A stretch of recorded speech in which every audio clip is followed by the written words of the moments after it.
So hey guys, welcome back to another video of against the god season 2 and I hope कि तुम लोग बहुत ज्यादा अच्छे और मजे में होगे। और जिसका कि तुम्हें और मुझे इतने टाइम से इंतजार था, लिटरली 2 साल बाद सीजन 2 देखने को मिल रहा है, जो कि आज ही रिलीज हुई है और आज से ही हम हमारे इस मेन चैनल पर इसका आगाज कर रहे हैं। गाइस, गुड न्यूज ये है कि ये सीरीज ना पूरे साल भर चलने वाली, यानी कि बैक टू बैक हर एक वीक तुम्हें इसका लेटेस्ट एपिसोड देखने को मिल जाएगा, जैसे कि हमारी वीकली सीरीज आती है। अब यहाँ पे थोड़ी बहुत बात कर लेते हैं सीजन 2 को शुरू करने से पहले, और वो ये कि गाइस, अगेंस्ट द गॉड की सीरीज के फ्रेंचाइजीज ने इसके सीजन 2 के एनिमेशन को बिल्कुल ही अलग किया है, यानी कि इसे रीमास्टर्ड किया गया है, जहाँ पे हमारे मेन कैरेक्टर के लुक से लेकर सारी चीजों को बहुत ही अच्छे से एनिमेट किया गया है। एंड ट्रस्ट मी, तुम्हें सीजन 2 के एनिमेशन से कोई भी शिकायत नहीं देखने को मिलेगी। ट्रेलर से तो तुमने अंदाजा लगा ही लिया होगा, और यहाँ स्टूडियो ने बता दिया कि क्यों इन लोगों ने 2 साल तक हमसे वेट कराया है। बट यार, डोंट वरी, स्टोरी में कोई चेंजेस नहीं है। सीजन 1 जहाँ पे एंड हुआ था, सीजन 2 की स्टोरी बिल्कुल वही से कंटिन्यू रखी गई है। बट यार, जो मैं आगे बढ़ने से पहले तुम्हें कहना चाहूंगी कि यार, अगर जिन लोगों ने इससे पहले सीजन 1 को नहीं देखा है तो जाके कमेंट बॉक्स को चेक कर लेना, और पिन कमेंट में तुम्हें सीजन 1 का लिंक मिल जाएगा। तो चलो फिर अब बिना किसी स्पॉइलर के इस सीजन का आगाज करते हैं। तो होमीज, जैसे कि हमने सीजन 1 में देखा था, जहाँ पे जो रैंकिंग कंपटीशन का फाइनल राउंड था, उसमें यहाँ पे युनची का सामना यू किंग से हो जाता है, जहाँ इन दोनों के बीच कमाल की बैटल चलती है, लेकिन एट द एंड युनची उसे हरा देता है, जिसके चलते जो चैंगफेंग मिस्टिक पैलेस था वो इस रैंकिंग कंपटीशन में टॉप पे आता है। इस कंपटीशन को वो लोग जीत लेते हैं। अब इसी के साथ जो टॉप 10 क्लैंस थे, इन सभी को मौका मिलता है कि ये अपने कुछ चुनिंदा जो डिसाइपल्स है, इन सभी को सीक्रेट रियलम ऑफ तियानशी में भेज पाएंगे। वहीं दूसरी तरफ हम फेंग जीचेन को भी देखते हैं, जो कि यहाँ पे कसम खाता है कि युनची, भले ही आज तुम जीत चुके हो, लेकिन जिस दिन तुम्हारा मुझसे सामना होगा ना, उस रियलम के अंदर जहाँ सबसे अमेजिंग ट्रेजर्स पाए जाते हैं, तो मैं वादा करता हूँ, न सिर्फ मैं तुम्हारी ट्रेजर्स को चुरा लूंगा, बल्कि मैं तुम्हें वहाँ मौत के घाट उतार दूंगा। तो गाइस, बस इसी सीन के साथ हमारा सीजन 1 एंड हुआ था, और आज से इस चैनल पे हम सीजन 2 का आगाज करेंगे। तो चलो फिर अब इस वीडियो को शुरू करते हैं। सो होमीज, हमारे सीजन 2 की स्टार्टिंग में हमें यहाँ पर युनशी की आवाज सुनाई जाती है, और उसकी जुबानी हमें उसकी अब तक की कहानी दिखाई जाती है। यहाँ पे वो बताने लगता है कि मेरी पास्ट लाइफ में मैं एक बहुत ही बड़ा जीनियस था, लेकिन फिर किस्मत मेरे साथ एक ऐसा खेल खेलती है कि मैं सब कुछ गवा देता हूँ, और फिर मेरा रीइंकार्नेशन होता है एक नई दुनिया, एक नई लाइफ, एक नए कैरेक्टर के साथ, जहाँ मैं जिंदा तो था, लेकिन मेरी जिंदगी एक लूजर के समान थी। लेकिन यहाँ पर भी मेरे कुछ अपने थे, जिन्हें प्रोटेक्ट करने की जिम्मेदारी मेरे कंधों पर थी, और इसी जिम्मेदारी ने मुझे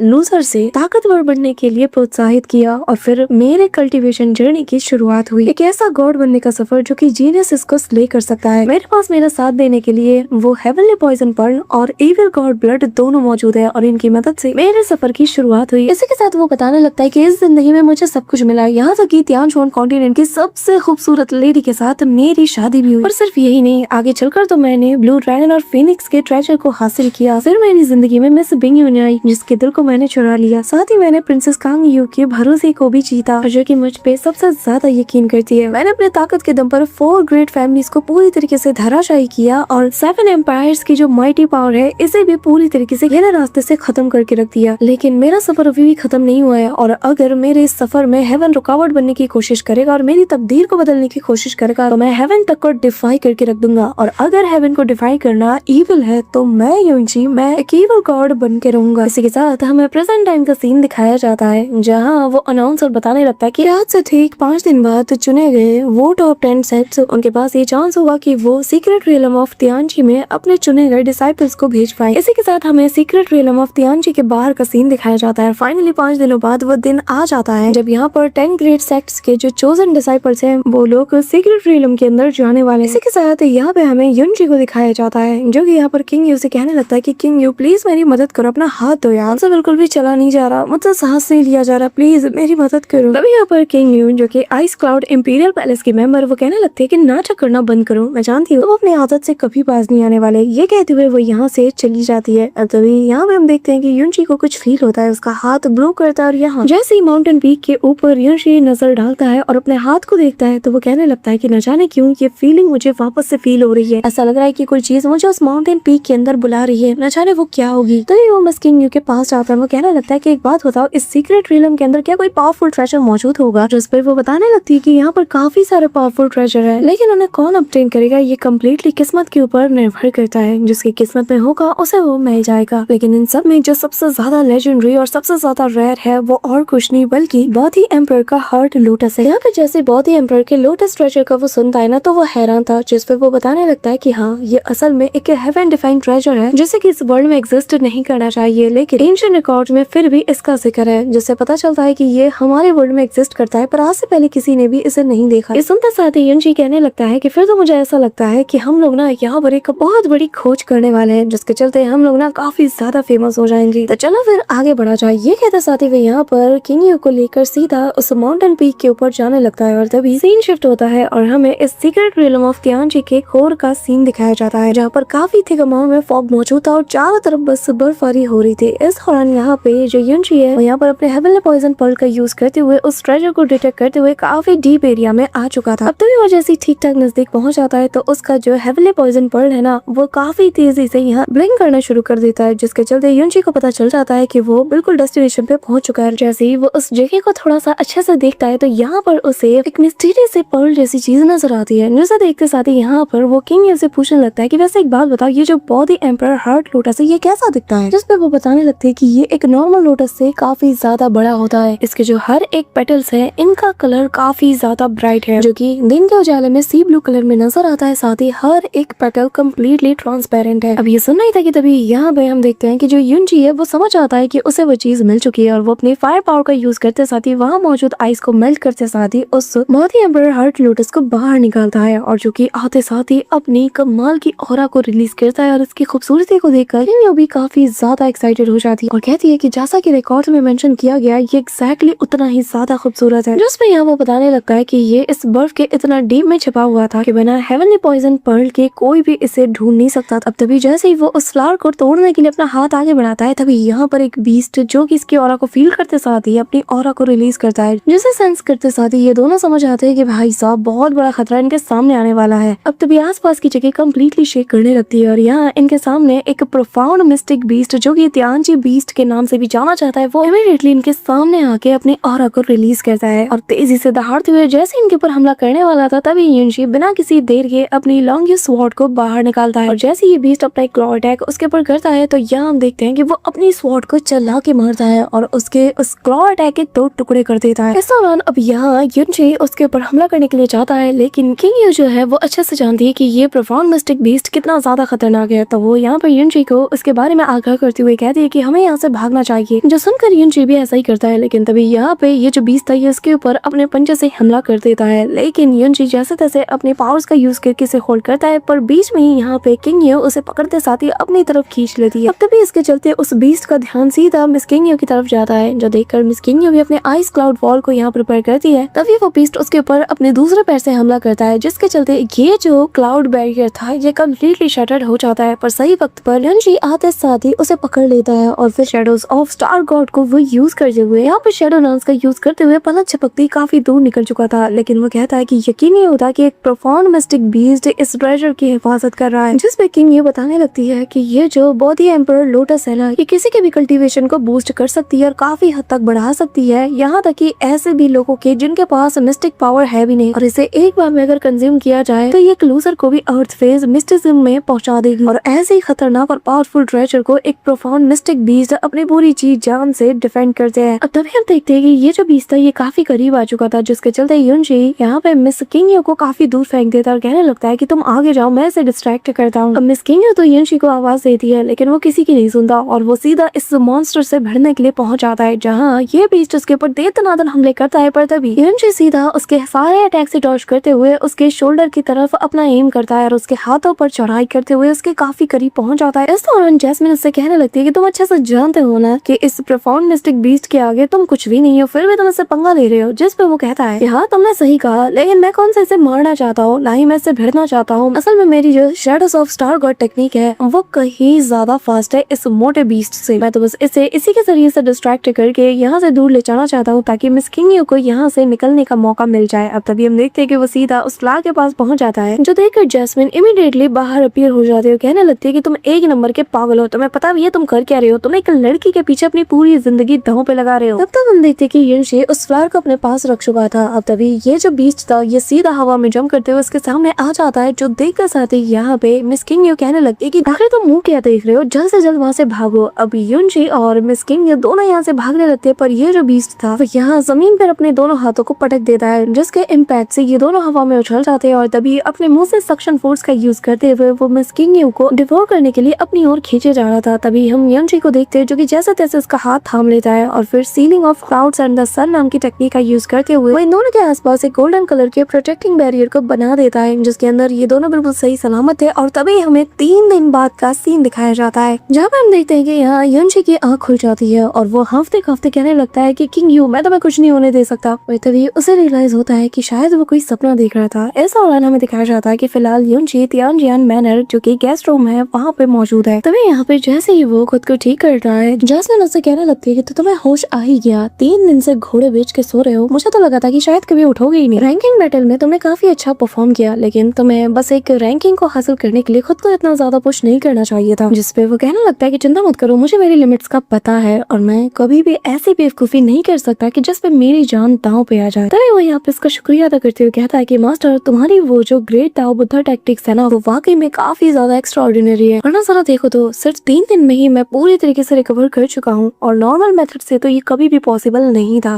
तभी वो उसका मजाक उड़ाते हुए कहने लगती है कि तुम इतने बड़े वाले स्टूपिड हो कि मैं तुम्हें क्या ही बताऊं। तुम्हें क्या सच में लगता है कि एक सेकंड रियलम वाला ग्रेट ताओ बुद्धा टैक्टिक तुम्हें ऐसे पूरी तरीके से रिकवर कर सकता है? वाह क्या बात है, मान गई मैं तुम्हें और तुम्हारी सोच को। जिसपे यंशी काफी ज्यादा श्योर था और कहने लगता है कि भला इसके अलावा तुम्हारे पास और कौन सा ऐसा रीजन है कि जिसके जरिए से तुम मुझे ठीक कर सकती हो। जिसपे जैस्मिन उसे छेड़ते हुए कहने लगती है कि वो क्या है ना कि बीते 3 दिन से कोई यहाँ पर सीक्रेटली तुम्हारे पास आता था और अपनी काफी ज्यादा मिस्टिक पावर्स का यूज करके वो तुम्हें हील करता था। समझ रहे हो ना कि मैं क्या कह रही हूँ? अब यहाँ पर था सुनकर वो कहने लगता है कि तुम्हारे कहने का मतलब ये कि कोई लड़का आता था। जिसपे वो कहने लगती है कि तुम 1 नंबर के ढक्कन और ढक्कन ही रहोगे। तभी उसे किसी आने की आहट फील होती है और वो इमीडिएटली यहाँ से डिसअपीयर हो जाती है। साथ ही यंशी भी सोने की एक्टिंग करने लगता है। हम देखते हैं कि ये और कोई नहीं बल्कि जो यू चैन यानी कि लिटिल फेरी है जो कि आइस क्लाउड इमॉर्टल पैलेस से बिलोंग करती है। और इसे देखते साथ ही यहाँ जो यंशी है वो भी इसे रिकॉग्नाइज कर लेता है। जैस्मिन जो कि इसके कॉन्शियसनेस में थी वो उसे देखकर कहने लगती है कि यार ये लेडी तो 1 नंबर की वियर्ड है, जरा देखो वैसा तो ये तुमसे सीधे मुंह बात तक नहीं करती लेकिन वो रोज यहाँ पे सीक्रेटली आती है और अपनी मिस्टिक पावर का यूज करते हुए तुम्हें हील करती है। यहाँ तक कि वो अब तक अपनी काफी ज्यादा मिस्टिक पावर का यूज कर चुकी है बस तुम्हें हील करने के लिए। वाकई में लड़कियों को समझना ना बहुत ज्यादा कॉम्प्लिकेटेड है। जिसमें यंशी कहने लगता है कि तुम नहीं समझोगी, जब तुम एक बार अडल्ट हो जाओगी तब तुम्हें पता चल जाएगा कि आखिर वो किस रीजन के चलते यहाँ आई है। अब तभी यंशी की आँख खुल जाती है और जैसे ही वो उसका हाथ पकड़ने जाता है तभी लिटिल फेरी यहाँ से जाने लगती है और कहती है कि ज्यादा सोचने की जरूरत नहीं है, वैसे भी किंग यू के चलते ही तुम्हारी ये हालत हुई है और मैं उसकी सीनियर साथ ही इसकी मास्टर होने के नाते ये मेरा फर्ज है कि मैं तुम्हारी मदद करूँ। और अब जबकि तुम पूरी तरीके से रिकवर हो चुके हो तो मेरे ख्याल से अब मेरा यहाँ पे कोई काम नहीं। ये कहते हुए वो यहाँ से जाने लगती है। अब उसे जाता हुआ देखकर वो उसे लिटिल फेरी कहते हुए आवाज देता है पर तभी वो कहती है कि मेरा नाम लिटिल फेरी नहीं है बल्कि तुम मुझे मिस चू या फिर चू यू चैन कह के बुला सकते हो। ये कहते हुए वो यहाँ से जाने लगती है पर तभी वो वापस से उसे आवाज देकर रोकने की कोशिश करता है लेकिन तभी वो अचानक से खांसने लगता है। ये देखकर मिस चू के पास आकर उसे हील करने लगती है और कहती है कि क्या तुम ठीक हो? जिसमें वो नाटक करना शुरू कर देता है। अब तभी जैसे वो अपने पावर्स का यूज करती है तो उसे पता चल जाता है कि ये लड़का 1 नंबर का ढोंगी है और बस नाटक कर रहा है। और वो उसे कहने लगती है कि अगर तुम्हारी हिम्मत कैसी है, तुमने मुझे फिर से बेवकूफ बनाया। जिसपे वो कहने लगता है कि असल में बात ये है कि तभी वो उसके ऊपर एक हल्का सा अटैक करते हुए कहने लगती है कि तुम्हारी कोई बात मुझे नहीं सुननी और हाँ हमारे बीच जो कुछ भी हुआ ना वो बस गलती से हुआ है तो बेहतर यही होगा कि तुम भी उसे भूल जाओ तो बेहतर है। ये कहते हुए वो यहाँ से जाने लगती है। तभी वो उसके पीछे जाने लगता है और कहता है कि पर ऐसे कैसे हो सकता है? पर तभी यहाँ पे मिस चू अपनी पावर को रिलीज करते हुए कहने लगती है कि तुम्हारे दिमाग के अंदर उससे रिलेटेड जितने भी फालतू के थॉट्स है ना इन्हें निकाल दो तो बहुत अच्छा होगा, वरना मुझे इन्हें निकालना बहुत अच्छे से आता है और एक बार मैं यहाँ से चली जाऊँ ना तो मैं वादा करती हूँ कि हम दोबारा कभी नहीं मिलेंगे। ये कहते साथ ही वो यहाँ से डिसअपीयर हो जाती है। अब यहाँ वो लिटिल फेरी का नाम लेते हुए चिल्लाते हुए घर से बाहर जाने लगता है पर जैसे ही दरवाजा ओपन करता है तो यहाँ पे प्रिंसेस कांग यू उसके सामने मौजूद थी। अब यहाँ पे युनशी को सही सलामत देखकर वो काफी ज्यादा खुश थी और उसके लिए खाना लेके आई थी। इमीडिएटली उसके रूम में आ जाती है और यहाँ पे वो उसे सही सलामत देखकर काफी ज्यादा खुश थी लेकिन उसके चेहरे पर उसके लिए परेशानी को देख कर ना यहाँ पे युनशी को काफी ज्यादा बुरा लगता है और कहता है कि मैं कितना बुरा इंसान हूँ जिसने तुम्हें इतना ज्यादा परेशान किया। हाँ, जिसपे वो कहने लगती है कि बकवास बंद करो, पर तुम्हें पता है क्योंकि तुमने इस गैंग फेंग रैंकिंग बैटल को फर्स्ट प्लेस के साथ जीता है तो यहाँ सभी की निगाहें तुम पे फिक्स हो चुकी हैं और अब सभी लोग तुमसे बदला लेने वाले हैं और सभी के निशाने पे तुम आ चुके हो। और जहाँ तक मैंने सुना है स्पेशली जो स्काई बर्निंग सेक्ट है ना वो तुम्हारे पीछे हाथ धो के पड़ा हुआ है और मुझे डर है कि कहीं वो सीक्रेट रियलम के अंदर तुम्हें कुछ कर ना दे। मुझे तो यही सुनने में आया है कि वो तुम्हारे खिलाफ कुछ ऐसा प्लान करे कि जिसमें तुम्हारी जान जा सकती है। जिसमें वो कहने लगता है कि चिंता मत करो, मैंने सब कुछ प्लान करके रखा है पर हाँ फिलहाल के लिए तुम किसी को बताना मत कि मुझे होश आ गया है। अब ये सुनना ही था कि तभी यहाँ पे कांग यू सीधा ले जाकर वो जो हर्बल सूप था वो उसे दे देती है और कहती है कि इसे पी लो। अब तभी हम देखते हैं कि गेस्ट रूम के बाहर जो लिटिल फेरी है वो अपीयर होती है और उसे आवाज आती है जहाँ पे जो युनशी है वो कहने लगता है कि मैं ऐसे नहीं पीने वाला, ये काफी ज्यादा कड़वा है। लेकिन यहाँ पे कंग ये उसे फोर्स करती है और उसकी आवाज यहाँ पे लिटिल फेरी सुन लेती है। तभी यहाँ पे हम देखते हैं कि मिस चू को यानी कि लिटिल फेरी को एक बंदा देख लेता है जिसका नाम लिंग यूफेंग है, जो कि तियानजियान मैनर में ही रहता है। और वो उसे देखकर कहने लगता है कि मिस चू आप यहाँ। साथ ही यहाँ पे शुआन यान यूफेंग भी आ जाती है और जैसे वो इन दोनों को देखती है वो यहाँ पे छिप जाती है और इनकी बातें सुनना शुरू कर देती है। इस दौरान यहाँ पे हम देखते हैं कि वो बंदा उससे कहने लगता है कि मैं आइस क्लाउड इमॉर्टल पैलेस में न जाने कितनी बार गया इस उम्मीद के साथ कि मैं बस आपसे मिल पाऊँ, लेकिन मुझे कभी भी मौका नहीं मिला। लेकिन मुझे लगा नहीं था कि मैं ऐसी जगह पर आपसे मिल पाऊंगा। अब तभी यहाँ पे मिस चू यहाँ पर एक आइस बैरियर को बना देती है जिसके जरिए से वो साबित कर देती है कि अपने लिमिट को क्रॉस मत करो और कहती है लॉर्ड लिंग थोड़ा अच्छे से बिहेव कीजिए, मत भूलिए कि मैं कौन हूँ। कि तभी वो कहने लगता है कि प्लीज मेरे इंटेंशंस को गलत मत समझना, पर इससे पहले कि वो कुछ सफाई दे पाता वो यहाँ से डिसअपीयर हो जाती है और वो कहता है कि प्लीज मैं तो बस आपसे एक और बार मिलना चाहता था। अब यहाँ पे हम देखते हैं कि वो लेडी जब ये सारी बातें सुनती है तो वो कहने लगती है कि लिंग यूफेंग तुमने वाकई में मुझे आज बहुत ज्यादा निराश किया है। शू यूचेन मैं तुम्हें छोड़ने नहीं वाली। ऐसे के साथ सीन शिफ्ट होता है और हमें द सीक्रेट रियलम ऑफ तियानजी के एंट्रेंस का सीन दिखाया जाता है, यानी कि आज फाइनली वो दिन आ चुका है जब सारे लोग इसके अंदर जाएंगे। तभी यहाँ पर हमें काफी सारे लोग और सेक्ट के एल्डर्स और डिसाइपल्स दिखाए जाते हैं जिनके सामने लॉर्ड लिंग मौजूद था और वो सभी से कहने लगता है कि अब से बस थोड़ी देर में द सीक्रेट रियलम ऑफ तियानजी का एंट्रेंस ओपन होगा। अब तभी यहाँ पे हम देखते हैं कि जो आसपास के रूम्स थे ये सभी ग्लो करने लगते हैं, साथ ही वो जो एंट्रेंस था वो भी ब्लू कलर की एनर्जी में पूरी तरीके से कवर्ड होते हुए रोटेट करने लगता है। और यहाँ वो बताने लगता है कि इस सीक्रेट रियलम के अंदर काफी सारे काउंटलेस ट्रेजर्स हैं जो कि बहुत ही ज्यादा रेयर है, लेकिन ये ट्रेजर्स जितने ज्यादा रेयर है उतना ही ज्यादा खतरा पाने के रास्ते में घात लगाए हुए बैठे हुए हैं और बस तुम्हारी एक गलती और फिर तुम अपनी जान से हाथ धो के बैठोगे। यहाँ पे हम देखते हैं कि उस एंट्रेंस से निकल रही ऑरा को हर कोई फील कर पाता है। तभी यहाँ पे जो लॉर्ड लिंग है वो बताने लगते हैं तुम्हारे पास जो मैसेंजर जेड है वो भी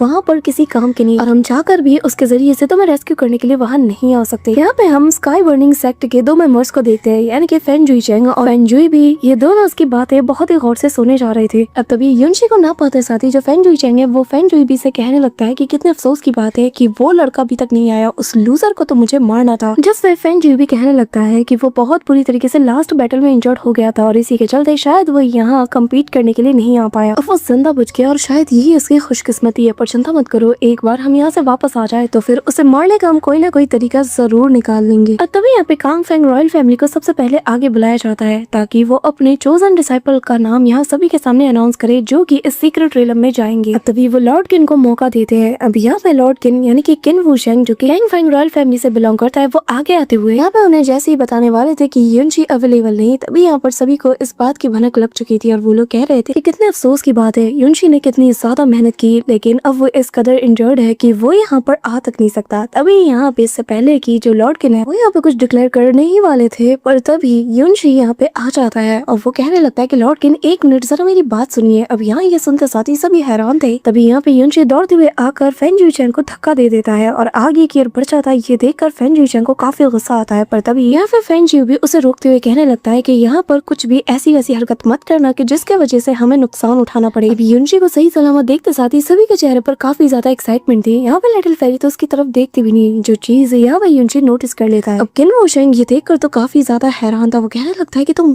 सही सलामत हो, देखकर लग ही नहीं रहा कि जैसे तुम्हें कभी कोई इंजरीज हुई भी थी। जिसमें युनशी कहने लगता है कि चिंता मत कीजिए, मैंने आज तक जितने मुश्किलों का सामना किया है उसके आगे तो ये कुछ भी नहीं। और तभी यहाँ पे वो बहुत बुरी तरीके से खांसने लगता है। ये देखकर जो फेंग जिफेंग और जो फेंग जिu भी है ये दोनों काफी ज्यादा खुश हो जाते हैं और इनकी खुरापाती शुरू हो जाती है और ये प्लान बना चुके थे कि ये इस वक्त बहुत बुरी तरीके से इंजर्ड है और बस ठीक ठाक कंडीशन में, जिसका मतलब ये है कि उस सीक्रेट रियलम में ये लोग इसे निपटा सकते। पर इन्हें नहीं पता था कि जो युनशी है ये सब तो उसकी प्लानिंग थी और इस वक्त वो नाटक कर रहा है। अब तभी अंडर वूशेंग कहने लगते हैं कि खुद पे ज्यादा फोर्स डालने की जरूरत नहीं है, अगर तुम वहाँ जाना चाहते हो तो मैं तुम्हें रोकूंगा नहीं, लेकिन अपना खास ख्याल रखना। इसी के साथ अंदर जाने का पैथ ओपन हो जाता है और एक एक करके सभी लोग जाने लगते हैं, जिनमें इनके लॉर्ड किन और युनशी ये दोनों साथ जाते हैं। तभी यहाँ पे हम मू तियानबेई को देखते हैं जो कि heavenly spirit thunder fire castle से बिलोंग करता है और बेसिकली ये असल में फेंग जिकिंग और जो फेंग जिनबेई है इनके साथ जाने वाला है। तभी ये दोनों उसे इशारा करते हैं और मू तियानबेई यहाँ पर इन्हें हाँ में नोट करता है और जिसके बाद सभी लोग उस सीक्रेट रियलम के अंदर पहुंच जाते हैं जहाँ काफी सारी मिस्टीरियस चीजें इन्हें नजर आती है। तभी यहाँ पे हम एल्डर लिंग यून और लिंग जी को भी देखते हैं जो कि इस जगह के बारे में बात कर रहे थे और बताने लगते हैं कि ये जगह जितनी ज्यादा खतरनाक है उतनी ज्यादा जो आइस क्लाउड इमॉर्टल पैलेस है इन लोगों के लिए काफी ज्यादा सूटेबल है। अब तभी हम ची यूली को देखते हैं जो कि आइस क्लाउड इमोर्टल पैलेस की सीनियर वो बताने लगती है कि यहाँ से अब हम सभी लोग पूरी तरीके से चारों ओर फैल जाएंगे और सेपरेटली एक्ट करेंगे। ये कहते हुए वो दोनों यहाँ से आगे निकल चुकी थी। अब तभी यहाँ पे हम देखते हैं कि जो इनके जो लॉर्ड लिंग है वो कहने लगते हैं कि एक बात सभी लोग याद रखना कि चाहे जो हो जाए कोई भी एक दूसरे से सेपरेटेड नहीं होगा, और अगर हो भी रहा है तो ज्यादा दूर ना जाए क्योंकि यहाँ का वेदर काफी ज्यादा मिस्टीरियस है। जिसपे इसका बेटा कहने लगता है कि फादर मैं आपकी बात अच्छे से समझ गया। अब तभी उसका फादर और उसके बाकी के सारे जो लोग थे वो आगे बढ़ जाते हैं, लेकिन यहाँ पे इसका जो छोटा बेटा था ना वो अपने बड़े भाई से कहने लगता है कि चलिए साथ में चलते हैं, जिसपे वो कहने लगता है कि नहीं हम अलग अलग जाएंगे। ये कहते हुए उसका जो बड़ा भाई था वो सीधा मिशिया के पास पहुंच जाता है और उससे कहने लगता है कि क्यों ना हम दोनों साथ में चलें क्योंकि मैं यहाँ पर 3 साल पहले भी आ चुका हूँ। जिसपे वो कहने लगते हैं कि आपकी काइंडनेस के लिए आपका शुक्रिया, लेकिन मैं यहाँ से अकेले जाना चाहूंगी। अब वो मुंह पे ही ना सुनते साथ ही यहाँ पे हम देखते हैं कि उसकी बेइज्जती हो जाती है, तो वो उसे बाय कहते हुए यहाँ से अकेले निकल पड़ता है। तभी ये सारा नजारा दूर से युनशी देख रहा था कि तभी युनशी अकेले ही निकल पड़ता है, इसके पीछे काफी सारे लोग उसे फॉलो करते हुए उसी की ओर जाने लगते हैं। अब ये नजारा किंग जब देखती है ना तो उसे इसके लिए काफी ज्यादा फिक्र होने लगती है। इस दौरान यहाँ पे युनशी जैस्मिन से पूछने लगता है कि एक बात बताओ आखिर मुझे कितने लोग फॉलो कर रहे हैं। जिससे वो बताती है कि यहाँ पर 4 लोग हैं। जिसपे वो कहने लगता है कि ठीक है कुछ लोगों को तुम्हें मेरे लिए निपटाना होगा, जिसपे वो मान जाती है। और यहाँ जैस्मिन उन्हें बताने लगती है कि चिंता मत करो, तब तक मैं ठीक ठाक अमाउंट में अपने काफी सारे मिस्टिक पावर को स्टोर कर लूंगी और फिर मैं इन्हें निपटा के रख दूंगी। लेकिन एक बात याद रखना, अगर मैंने अभी अपनी सारी पावर्स को यूज कर लिया ना तो फिर मैं आगे चल के तुम्हारी मदद नहीं कर पाऊंगी। ये सुनकर यहाँ पे युनशी कहने लगता है कि अगर तुम क्या बोल रही हो यार, अगर लाइफ एंड डेथ क्राइसिस में फंस गया तो फिर मेरी मदद करने के लिए कौन आएगा? हाँ तुम ऐसा कैसे कह सकती हो? और एक बात बताओ अगर मैं मर गया तो तुम्हें डिटॉक्सिफाई कौन करेगा? ये सुनकर जैस्मिन भड़क जाती है और कहती है कि क्या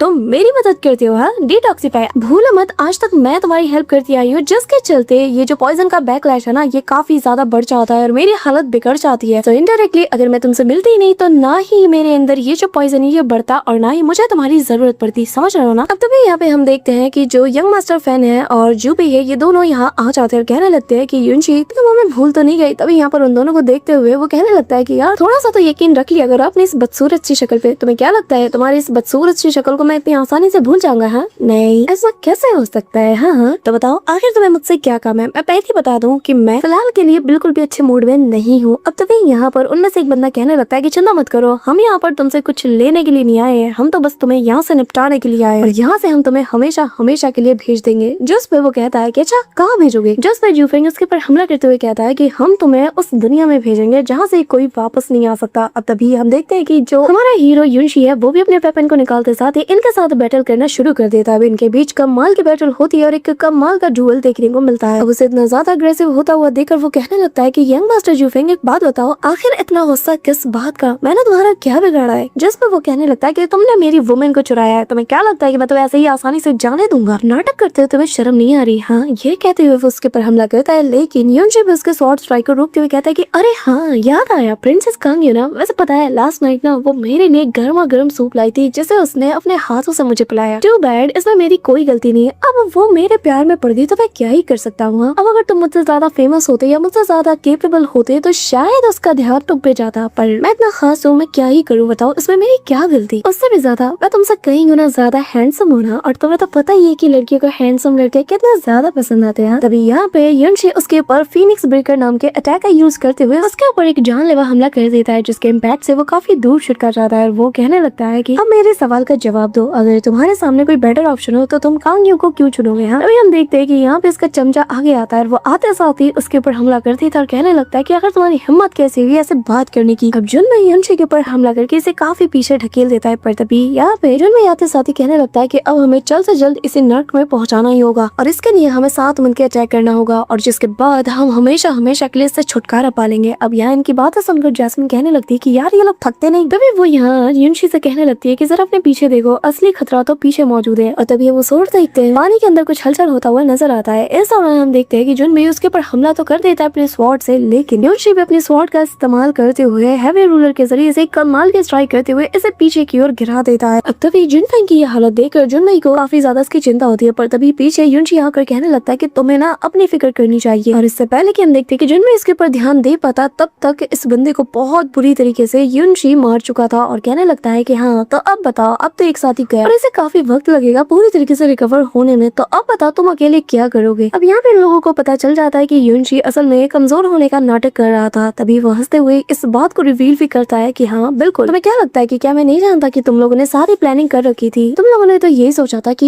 ये कमजोर है और यही सही मौका है इसे इस सीक्रेट रिलम में लाकर जान से मारने का, है ना? और तुम लोग कितने बेवकूफ हो, क्या तुम लोगों ने ये नहीं सोचा कि ये सेम चीज तुम लोगों पे भी अप्लाई होती है? अब तभी वो अपनी स्वॉर्ड को उस बंदे के सीने के अंदर धसाना शुरू कर देता है। तभी जो फैन कहने लगता है, युनशी तुम एक बात जानते हो कि ग्रैंड एल्डर ने हमारे ऊपर सोल मार्क लगाया है। अगर तुमने उसे मारा तो ग्रैंड एल्डर को पता चल जाएगा कि किसने उसे मारा है और फिर वो तुम्हें यहाँ से बाहर निकलते साथ ही जान से मार देंगे। अब ये धमकी सुनकर तो युनशी अपनी तलवार को और ढीला कर देता है और उसके हैवी प्रेशर के जरिए से ये और ज्यादा इसके अंदर धंसने लगता है, जिसके चलते वो दर्द के मारे चिल्ला उठता है। तभी जोफेंग कहने लगता है कि ठीक है, मैं समझ गया, मैं कसम खाता हूँ कि आज के बाद स्काई बर्निंग सेक्ट तुम्हारे प्रति कोई भी ग्रजेस नहीं रखेगा और ना ही तुम्हें मारने या फिर तुम पर सीक्रेटली हमला करने के बारे में कभी भी सोचेगा। तक कि तुमसे जुड़े हर इंसान के खिलाफ भी हम कभी भी कुछ भी प्लानिंग नहीं करेंगे और ना ही कभी उसे हार्म पहुंचाएंगे, और अगर उन्होंने ऐसा कुछ करने की कोशिश की तो उन्हें दर्दनाक मौत दिया जाएगा। अब तभी यहाँ पे युनशी कहने लगता है कि तुम्हें क्या लगता है कि मुझे तुम्हारे सेक्ट से डर लगता है? ये कहते हुए वो अपनी स्वॉर्ड को और ज्यादा इसकी बॉडी के अंदर धंसा देता है, जिसके चलते ये अधमरा हो चुका था। और तभी यहाँ पे जोफेंग चिल्लाते हुए कहने लगता है कि एल्डरमो आखिर तुम कहाँ पे हो, बाहर निकलो, किस बात का इंतजार है? अब तभी युनशी के पीछे एक बड़ा सा वेपन अपीयर होता है जो कि उसे भेजने के लिए उसकी ओर बढ़ता है, लेकिन युनशी कहने लगता है कि अच्छा तो फाइनली ये आ ही गया। और तभी एंड मोमेंट पे हम देखते हैं कि यहाँ से युनशी हट जाता है और वो वेपन सीधा इस बंदे के बॉडी के आर पार हो जाता है। अब तभी हम देखते हैं कि यहाँ पे स्काई बर्निंग सेक्ट के एल्डर को इसके बारे में पता चल जाता है कि इनके क्लैन का एक बंदा मारा जा चुका है। यहाँ पे फैन मोरान और जो फैन मोपिंग है वो फैन मोली यानी कि जो ग्रैंड एल्डर उससे कहने लगता है कि आखिर क्या हुआ, जिस पे वो बिल्कुल खामोश हो जाता है। और तभी वो लड़खड़ाती हुई आवाज में कहने लगता है कि असल में जुनबेई मारा जा चुका है। ये सुनकर तो दोनों एल्डर कम्प्लीटली स्पीचलेस हो जाते हैं और हैरानी के साथ कहते हैं कि क्या, आखिर कैसे? साथ ही एल्डर को ये पता चल जाता है कि जिसने मारा है उसका नाम और कोई नहीं बल्कि मो त्यान भी है। अब यहाँ हम देखते हैं कि वही एल्डर मो यहाँ आ चुका था। तभी हम देखते हैं कि यहाँ पर मो त्यान भी को भी काफी ज्यादा बुरा लगता है कि उसके वेपन के जरिए से जुनबेई की मौत हो गई। अब तभी यहाँ पे हम देखते हैं कि जोफेंग भी कहने लगता है कि जुनबेई ऐसा नहीं हो सकता। इस दौरान युनशी कहने लगता है कि अरे रे रे, ये आपने क्या कर दिया, आपने स्काई बर्निंग सेक्ट के एक मेंबर को मार दिया, कितनी गलत बात है। लेकिन मैं आपके साहस की सराहना करता हूँ कि आपने मेरी जान बचाने के लिए इतने बड़े खतरे को अपने सिर मोल लिया। और अगर फैन मोली को इस बारे में पता चला ना, जो कि इसे पता चलना चाहिए, ताकि गुस्से के मारे उसका चेहरा टमाटर की तरह लाल हो जाए और जो देखने में ना बड़ा मजा आएगा। ये कहते हुए वो जोर जोर से हंसता है। यहाँ पे हम देखते हैं कि जो मो त्यान भी है वो अपने स्पेयर को अपने पास समन करते हुए कहने लगता है कि लड़के, मौत तुम्हारे सामने खड़ी है और तुम ऐसे दांत दिखा रहे हो। ये कहते हुए वो सीधा अपने स्पेयर को लेते साथ ही उसके ऊपर हमला कर देता है, जैसे कि युनशी अपने स्वॉर्ड से डिफेंस करते हुए काफी पीछे की ओर धकेला जाता है। लेकिन अभी यहाँ पर जैसे ही जो मो त्यान भी है वो उसके ऊपर हमला करने वाला था, यहाँ पे युनशी जैस्मिन को इशारा करता है और तभी पलक झपकते यहाँ पे उसके इशारे को वो बंदा भांप लेता है और तभी यहाँ पे एक मिस्टीरियस सा अटैक सीधा मो त्यान भी के ऊपर हो जाता है, जिसके चलते जैसे ही वो अपने हाथ को देखता है तो उसके ऊपर आइस क्रिस्टल नजर आ रहे थे और ये हमला और किसी ने नहीं बल्कि किंग ये ने किया था। तभी वो अपने पावर्स के जरिए से युनशी को अपने पास खींच लेती है और यहाँ से काफी दूर ले जाने लगती है। अब किंग